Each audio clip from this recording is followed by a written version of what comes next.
Okay, so for this phase, we're analyzing the planning and real estate development aspect of our site.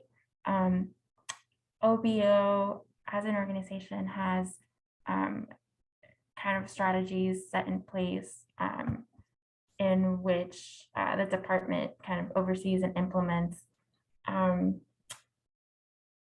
site selection and also manages around 3,000 functional properties, as well as 291 diplomatic posts abroad.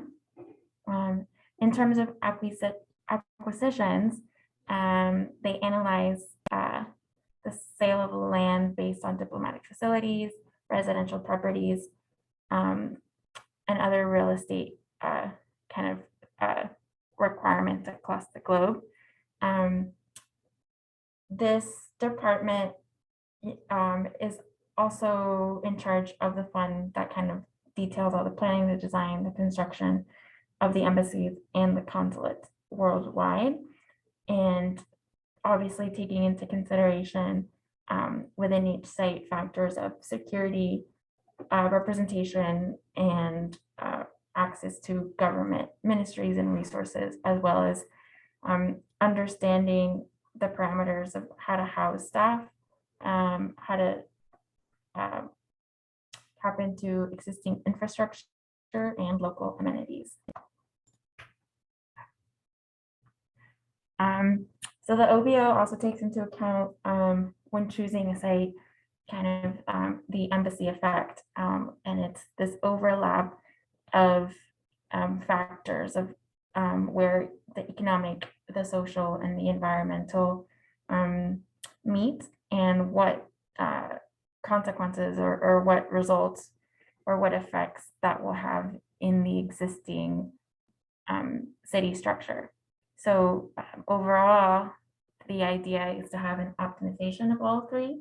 A site that is within economic means, it's designed to address environmental risks and factors, but as also understanding the social impacts within the city. So kind of getting into the site-specific information, one of the ways that we really chose to examine the new site compared to the old site is a centralized location versus a decentralized location. Those were the two main locations that we meant to focus on. Centralized location just meant that everything is all in one area, it's all at one facility, all the functions, it's all in one specific building. And then decentralized just meant that it's more, there's not much of a pattern to it, it's kind of scattered throughout. Functions are at different buildings, they're not all in one, there's not much of a pattern to it, like partially decentralized to it, they're just scattered throughout the city. So basically getting into a centralized approach, this just means that all functions of the embassy, like I said earlier, or the consulate are all located in the same facility. The current Jakarta embassy can be classified as a centralized approach. Now, obviously there are pros and cons to this approach as there are decentralized. Some of the major ones are logistically as a pro. Logistically, it's easier for the government and citizens for everything. It's easier for them with everything under one roof. They don't have to try to travel to different locations. You can get everything in one specific building. It can be more cost effective as well, just to have to build a single building compared to multiple different buildings. And a big reason as well is security. We feel that it's easier to fortify one building over trying to protect and fortify multiple buildings. Getting into some of the cons, because on the other hand, you could run into the possibility of a single embassy being farther away from the majority of citizens. So they have to travel a little farther compared to if there was multiple facilities throughout, they could possibly live close to one and not have to travel as far. And just logistically, it can be hard to find a site that can handle such a large and demanding building type such as an embassy.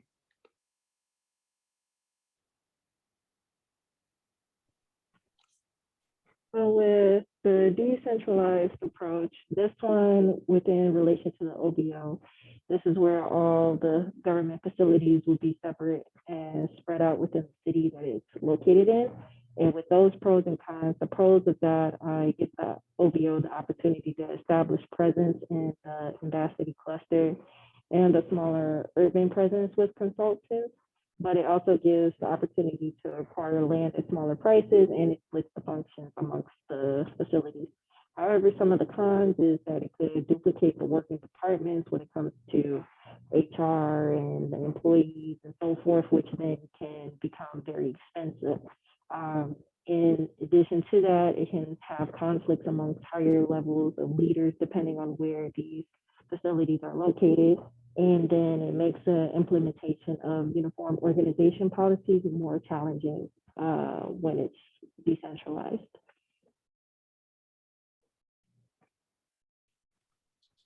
So to better understand where we should locate the new embassy in Nusantara, first we had to study where the Jakarta embassy is at in the city and the contextual conditions of it. So talking about the embassy, the accessibility, the public accessibility and the location proximity. The current location of the embassy is directly in the middle of the city center. It's a very highly developed area. Multiple embassies are located in this area as well. There's numerous public transportation facilities. Bus stations are surrounded in the general area. There's a train station. There's numerous opportunities for public transportation for people to come and go. There's an Indonesian national park directly across the street, as well as other high-end developments such as monuments, museums, restaurants, and more. It's a very highly developed area. United Kingdom and Germany, as I said, their embassies are located in the same kind of street. And it's just a good area, and this was something that we wanted to take into account when we were looking at the new Nusantara site and where we would put the embassy there. And then with some more contextual conditions with the property zoning, there's a spatial zoning bylaw, which originally the governor had only had to change land use purposes as developers, and they were required to secure a decree. But now, based off the new law, it's completed with zoning maps that regulate land usage. So the Jakarta governor can and other city officials can only use permits within the line of what certain zones they're in. And so if anyone were to violate this law, it's up to criminal charges to that degree. But the bylaw could also regulate types of activities that are allowed within designated areas. So if it's like a commercial area, of course, then you have your restaurants, retail, et cetera, and residential and so forth. And following up with that, the U.S. embassy versus other embassies. The U.S. one is separate from everyone else, which is relocated.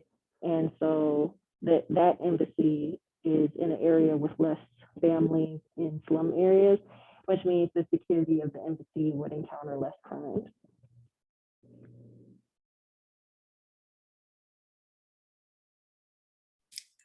Coming to the contextual responses in terms of Jakarta, the resources in Jakarta are plenty, like minerals, timber, and fossil fuels. It could be served as main exports for the country. Next, coming to the population, Jakarta is like overly populated and has, due to the result of overpopulation, it largely contributes to pollution and waste. Technology, Jakarta is very good, has a great technology in the Java Islands, and it makes it clear to the large margin between those with access and those without for the remaining islands in the Indonesian country. For the urbanization in the Jakarta embassy site is well developed and highly community oriented, as seen in the zoning. And the embassy is located in the heart of the city center, where the public transportation is abundantly available with the bus stations and railway stations. And the area is also have museums, parks, hotels, and restaurants nearby. Coming to the climate, the current embassy design accounts for passive design measures, but the climate depending on the city itself is currently is not in a good condition. Coming to the Nusantara, the climate is here is equatorial, hot, humid, and rainy all over the year. The rains are frequent, and being located near the equator, it is also not affected by the tropical cyclones. And it is also at 1,000 meters high above the sea level, which kind of reduce the flood levels. And as we mentioned in our previous phases, the new city is mostly prone to drought, river or stream pollution, or stagnant pools or forest fires. And coming to the population, the new city has an area of 256,143 hectares, and the overall East Kalimantan population is 3.721 billion, and with 2.24% of growth rate by 2020. The GDP percentage is of 4.07%. And since the new capital has been announced, there have been companies starting around the new city, which in result increasing the GDP along with the increase in population in the coming future. For the resources, the land is suitable for plantations, food crop cultivation, livestock, and fishery, with abundant resources of mineral deposits. Along with this, the mining is also a major resource in this new city area, new capital area, like coal, oil, gold, and silver. And for urbanization, the new city is presently located in a rural setting. The urbanization rate is starting to increase since the new capital has been announced, and the main transportations are water and road transportation, with the international airport only 32 kilometers away from the new capital.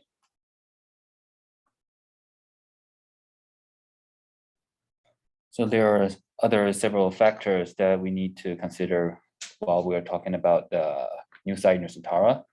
For the real estate perspective, the economic effects on people will be extraordinary, and it is already happening.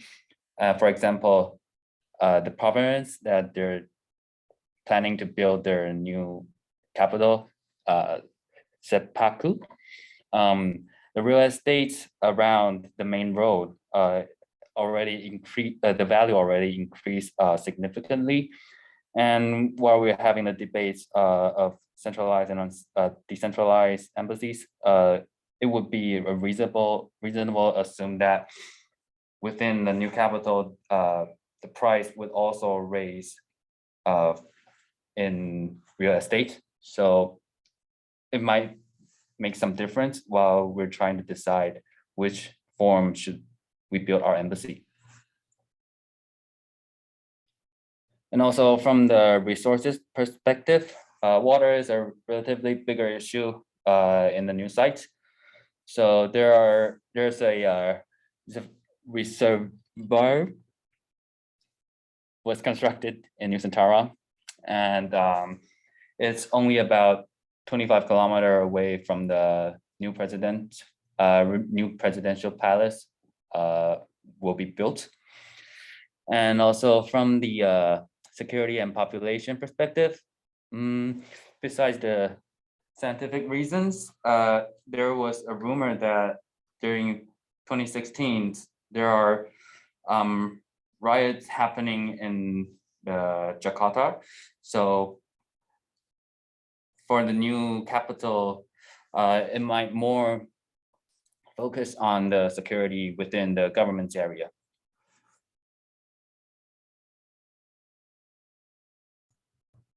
So another way to study the site and to understand the site is the kind of proposal of expectations that are being placed into how and what the new city will look like. Part of that is this design intent of understanding, maximizing the use of technology in a sustainable way, and understanding how to use the site as inspiration for massing and understanding the layers within the city.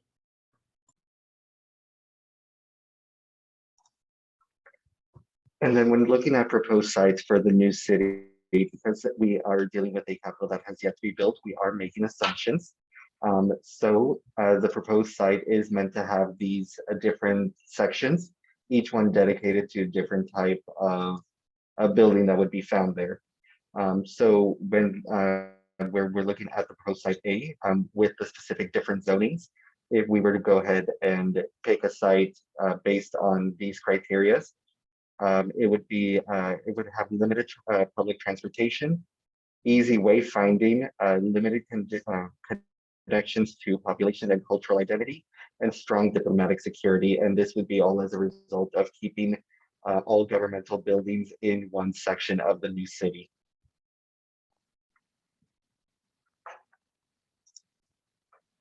And when looking at proposed site B, a more urban center, this would be a more intermingling section between the government and business zones of the new capital. So this would blur that distinction between the government zone and the business zone. And as a result, a site that is selected in a zone such as this would be easier for people visiting the embassy to find accommodations. There would be a development for a true cultural center, that of which of a downtown.